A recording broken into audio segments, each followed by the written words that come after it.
다 남긴 차게르지 말람 걸려 지시에요. 타마들이야. 인 타마들이야. 지가셔르시에요. Podczas Menlamu 오늘 저는 가상시야. mówię parę 가상도 słów z 저와서라. siebie. 가상으로 깨지시고 임바고라 제사. Powinienem był wczoraj 제네 już 장예나로 wczoraj miałem coś powiedzieć, ale byłem bardzo 가상도 zajęty 깨는데 i 가르래. zapomniałem 제죠. zupełnie, że miałem coś powiedzieć i zobaczyłem dopiero potem na 맞아 저런 programie, 깨지셔야 돼. 고디 열어서. że jest napisane, że 아니 드디어 mam powiedzieć 시내에 parę słów 드셔야지. 다 드리요 i 삼아 저 dopiero wtedy sobie przypomniałem, 제시하고 싶어. że miałem to 저와로 zrobić 찾았지. właśnie wczoraj, 근데 w sobotę, no ale byłem 가상계 za bardzo 시에고 zajęty i nie było to 제시하고. możliwe. A poza tym w ogóle nawet zapomniałem o tym, że miałem coś mówić. 드리딜리아다. 아주 뭐가시아들이야. 아무가 아주 그 유망한 팀이 있어서 맞죠. 아니 디젤이야. 그 유망한 파마 Więc 출시. w tym roku 근데 w Siedrze Bokar mieliśmy 23 Kagyugencie i mieliśmy specjalny Mynlam, 주식 specjalny 최소한다 Kagi Mynlam. 첨부 야첨부다 이제 배신도도 스페아 충분해 아니 디 배외 거리야 Także mieliśmy 어딘 dwa wielkie wydarzenia darmiczne. 아니 뭐가 I osoby, które przede wszystkim tutaj przygotowywały to była Siedra Bokar.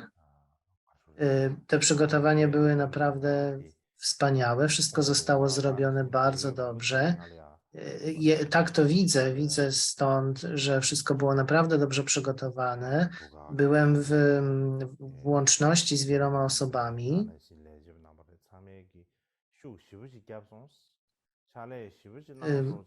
Wszyscy mówią, że wszystkie osoby, wszyscy pracownicy, wszystkie osoby, które brały udział w przygotowaniu i w ogóle w organizacji tego, pracowały bardzo, bardzo dobrze. Dlatego chciałbym bardzo podziękować Yangsi Bokarowi Rinpoche, Khenpo, wszystkim. Chciałbym bardzo podziękować wszystkim tym, którzy pracowali, całej administracji, wszystkim świeckim i wszystkim członkom Sangi. Chciałbym podziękować i wyrazić moją wdzięczność. 다들 믹스에도 다 군수에도 차처면은 그 군수에도 다 레벨로 가시는 송세네. 얘는 Przede wszystkim, 다 jeśli chodzi o Kagyu Gyncie, to przez ostatnich kilka lat 저지 난게된 시에다카르메 챘는 게 알아. wszystkie 에. Wszystkie koszty tego były zawsze pokrywane przez Labrang Curpu, ale w tym roku mieliśmy to, Kagiugencie odbyło się w Siedrze Bokar, więc Siedra Bokar wzięła na siebie odpowiedzialność za organizację i było to o wiele łatwiejsze do zorganizowania. Jednocześnie zaraz po Kagiugencie zwykle mamy Mynlam.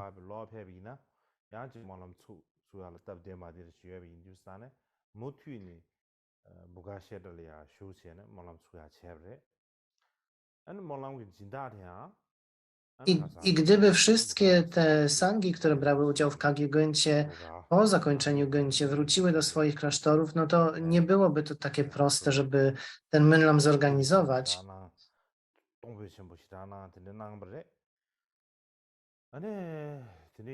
I Siedra Bokar, Bokar Rinpoche i inni zapowiedzieli z góry, że oni chcą sponsorować tegoroczny Mynlam. I to bardzo jest miłe z ich strony. Wszystkie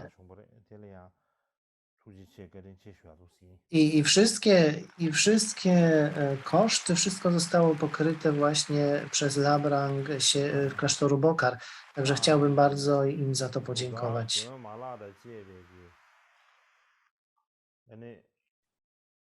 Główny klasztor Bokar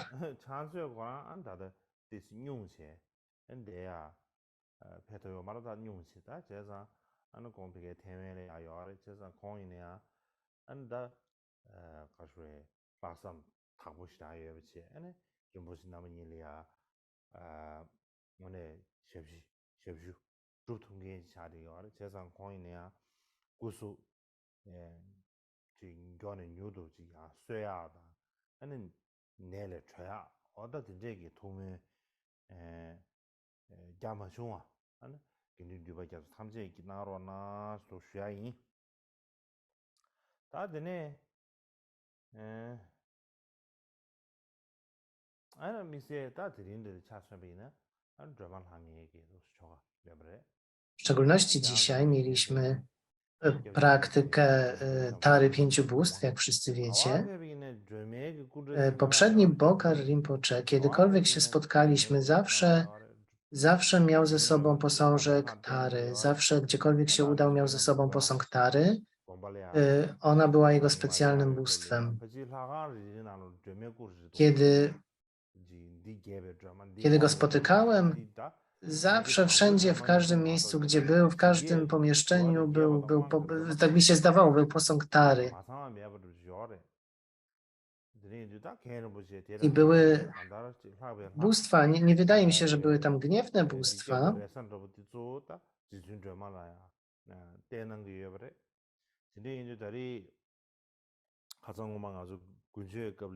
więc Tara jest głównym źródłem dla niego inspiracji i podczas Kagyugencie mieliśmy praktykę 5 bóstw Hayagriwy, a później pomyśleliśmy, że dobrze by było zrobić też praktykę 5 bóstw Tary. I dlatego podczas Kagyugencie została podjęta decyzja, że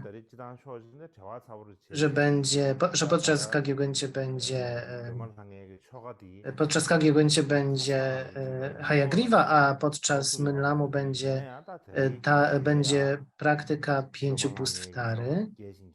Więc nie byłem w stanie do końca przygotować ten tekst i wszystkie notatki i adnotacje do niego, bo byłem bardzo zajęty.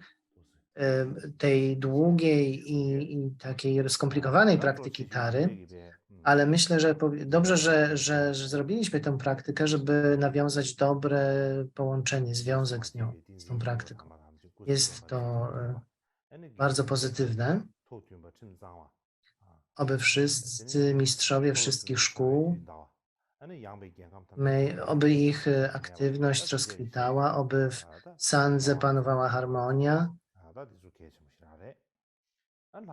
i żeby na świecie nie było więcej chorób, głodu ani wojen. I dlatego właśnie w tej intencji odbywa się Mynlam. W tym roku Yangsi Bokar Rinpoche jest wciąż bardzo młody.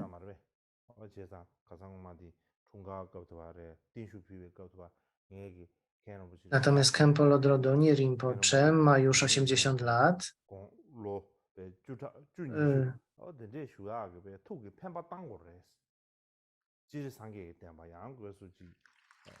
Wiedziałem mu podczas jego urodzin, żeby miał taką motywację, żeby jeszcze przez 10 albo i 20 lat żył i żeby nauki Buddy, nauki Kagyu żeby mógł je wspierać, żeby wspierał klasztor Bokar.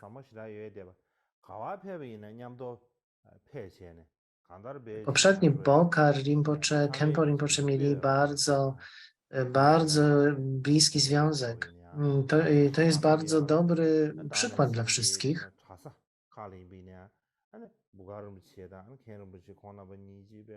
I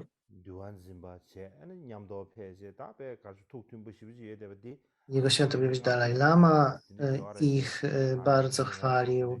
Oni byli tacy nierozdzielni i wszystkie klasztory tak mówiły. Mistrzowie tak mówili, że oni byli tacy nierozdzielni. I wielu gesie mówiło mi, że bardzo ich szanują. Khenpo Rinpoche ma bardzo silny związek z poprzednim Bokarem Rinpoche. I jeśli on będzie nadal żył i będzie nauczał, udzielał rad młodemu Rinpoczemu bo właśnie Rinpoche Yangtze potrzebuje kogoś takiego. Ja, kiedy byłem młody, nie miałem takiego opiekuna i przewodnika. Różni ludzie mówili mi, co mam robić, dawali mi rozkazy, ale nie miałem nikogo takiego, kto byłby moim osobistym przewodnikiem, kto by mi służył radą. Rinpoche, Boka Rinpoche jest wciąż młody i dobrze, że ma kogoś takiego, kto się nim bardzo zatroszczy i kto mu też powie, dobrze, to powinieneś robić, tego nie powinieneś robić. Jest to ktoś, kto jest prawdziwym przyjacielem i kto go bardzo, kto ma wobec niego bardzo ciepłe uczucie. Więc jeśli Khenpo Rinpoche będzie żył jeszcze przynajmniej 10-20 lat, więc oby żył jak najdłużej. Jak długo będzie to możliwe? My mówimy zawsze o setkach, tysiącach lat, ale chodzi o to, żeby żył jak najdłużej będzie mógł. I ja mam taką aspirację, takie życzenie wyrażam.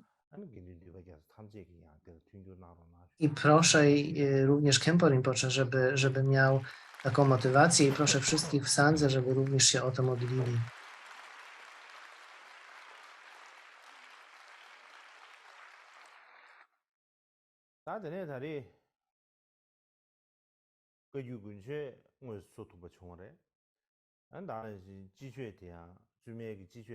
W tym roku mieliśmy nauki zimowe, będziemy mieli nauki wiosenne dla mniszek.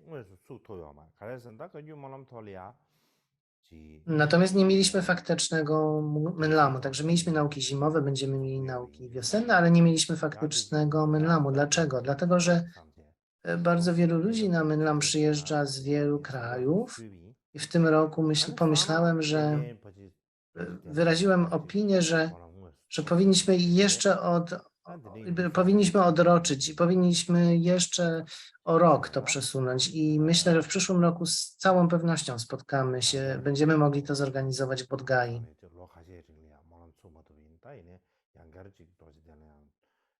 To już kilka lat nie byliśmy w stanie zorganizować rzeczywistego Menlamu, ale ja myślę, że będziemy w stanie zorganizować kolejny Menlam w Bodgai. Jeśli chodzi o mnie osobiście, to cóż powinienem powiedzieć? Cóż mam powiedzieć? Już kilka lat nie byłem w stanie pojechać do Indii, 5 czy 6 lat, nie było mnie w Indiach. I bardzo chciałbym powrócić. Mam taką nadzieję, że uda mi się wrócić do Indii. I myślę, że są ludzie, którzy zarówno w Indiach, jak i poza Indiami, którzy również mają takie życzenie i ja również bardzo tego chcę. Nie muszę tutaj mówić o powodach, dlaczego nie mam mnie w Indiach, bo wszyscy wiecie, o co chodzi, ale jak wszyscy wiecie,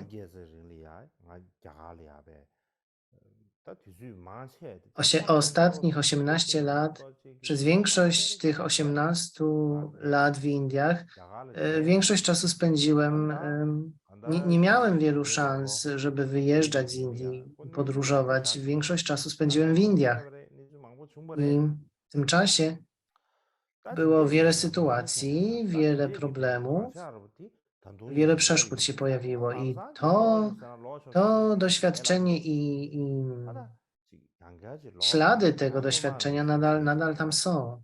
Więc teraz, jeśli miałbym znowu wrócić do Indii i jeśli miałbym znowu doświadczać takich samych trudności i przeszkód i gdybym znowu nie miał wolności, to nie ma sensu, żebym wracał do Indii. Jeżeli miałbym wrócić do tej sytuacji, która była wcześniej i kolejne 10 lat tak samo spędzić, to nie ma sensu. Mam już 30 kilka lat i jeśli kolejne 10 czy 20 miałbym tak spędzić w zamknięciu, bez takiej wolności, to nie byłoby bez sensu. Więc to jest coś, co musi być dobrze przemyślane. Ja muszę to bardzo dobrze przemyśleć. I tak jak powiedziałem wcześniej, szlachetny kraj, jakim są Indie i Tybet, od wieków mają, od tysięcy lat mają bardzo dobry związek, jeśli chodzi o dharmę, w szczególności od czasu, kiedy jego świątobliwość Dalaj Lama znalazł się w Indiach. Nie ma nawet tutaj potrzeby, żeby mówić, jak bardzo bliski, jak bardzo głęboki mamy związek, my Tybetańczycy i Indie. W szczególności oczywiście, jeśli chodzi o tradycję Kagyu, mamy wiele klasztorów z wieloma mnichami, mniszkami, lamami, wielkimi istotami. I ten związek z Indiami jest niezwykle ważny. Nie ma o czym tu mówić, on jest naprawdę ważny. I jest bardzo cenny. Jest bardzo, bardzo cenny.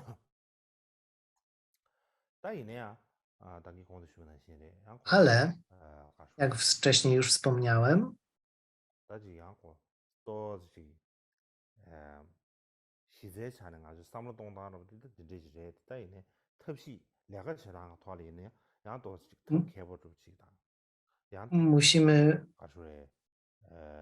musimy pomyśleć o tym, jak rozwiązać tę sytuację, więc potrzebne są nam osoby, które będą miały pewne zręczne metody w zanadrzu i będą w stanie pomóc nam rozwiązać ten problem, będą się kierowały czystą motywacją. Więc o tym bardzo dużo rozmyślam i proszę, byście również wy o tym myśleli. I ważne, żebyśmy to wszyscy zrozumieli, tę sytuację. Tak czy inaczej,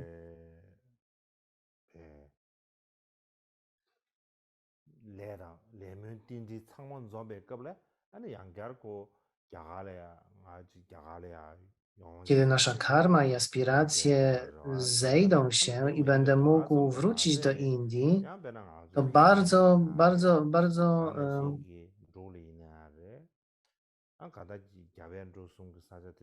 bardzo ciepło o tym myślę, o powrocie do Indii, kiedy to będzie już możliwe, a może do Nepalu, może do Bhutanu. W przyszłości naprawdę mam nadzieję, że będę mógł przyjechać do Indii, ale również mam nadzieję, że będę mógł być w Nepalu i pojechać do Bhutanu.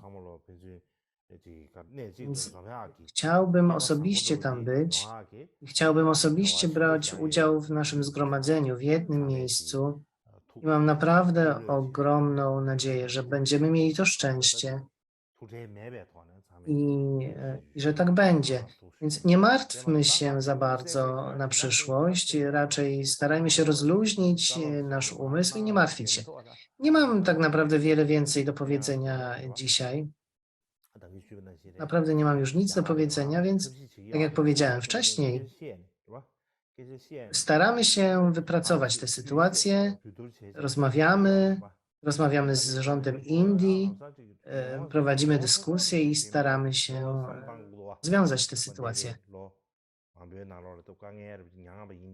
No, być może mógłbym do Indii wrócić dosłownie w każdym momencie, ale trzeba to naprawdę dobrze przemyśleć, jak to będzie wyglądało na miejscu. Jeśli będę miał rzeczywiście takie trudności jak kiedyś, to będzie to trudne. Więc nie mam wyjścia, nawet jeśli nie chcę, muszę się nad tym porządnie zastanowić i muszę to rozważyć. Również nie byłem w stanie do Nepalu się udać. Kiedyś raz przez niego, kiedy jechałem do Indii z Tybetu, raz przez Nepal przejeżdżałem, ale to było kilka godzin dosłownie. Więc mam wielką nadzieję, żebym w przyszłości mógł do Nepalu pojechać. Bardzo chciałbym pojechać też do Bhutanu. Za czasów poprzednich królów Dharmy oraz karmapów. Więc między tymi królami Dharmy w Bhutanie i karmapami były silne związki. Nawet 8. karmapa Mikiedordzie I chyba również nawet Dusum Kempa odwiedził Paro. Więc ja myślę, że mamy związek, że ja mam związek z Bhutanem, więc o tym również myślę.